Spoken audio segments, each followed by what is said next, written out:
ఈరోజు వైఎస్ఆర్ కాంగ్రెస్ పార్టీ రాష్ట్ర అధ్యక్షులు మా ప్రీతమ నాయకులు జగనన్న జన్మదినోత్సవం సందర్భంగా ఈరోజు నర్సీపట్నంలో వాళ్ళు సేవా కార్యక్రమంతో పాటు ముఖ్యంగా రక్తదాన శిబిరాన్ని కూడా పార్టీ ఆధ్వర్యంలో ఏర్పాటు చేయడం జరిగింది. మరి ఇందులో ముందుగా నేను రక్తదానం ఇవ్వడంతో పాటు నాతో పాటు నా చిన్న కుమారుడు విజయ్ వినేష్ కూడా మరి రక్తదానంతో స్టార్ట్ చేయడం జరిగింది.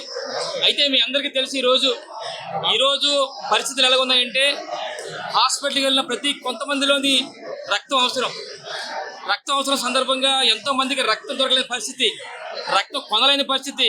ఇలాంటి పరిస్థితుల్లో మనవంతిగా రక్తదానం చేయాలనే ఉద్దేశం మీద 2011వ సంవత్సరం నుంచి కూడా మరి జగనన్న పుట్టినరోజు సందర్భంగా డిసెంబర్ 21వ తారీఖున నేను రక్తదానం స్టార్ట్ చేయడం జరిగింది.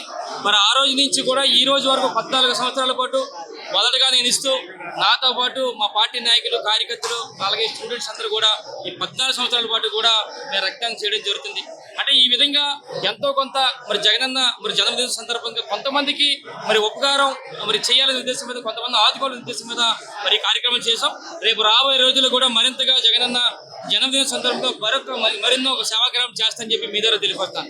జై జగన్. మరిన్ని వీడియోస్ కోసం ఛానల్ ని సబ్స్క్రైబ్ చేయండి. లేటెస్ట్ అప్డేట్స్ కోసం వాట్సాప్ ఛానల్ ని ఫాలో అవ్వండి. ఆ లింక్ డిస్క్రిప్షన్ లో ఉంది.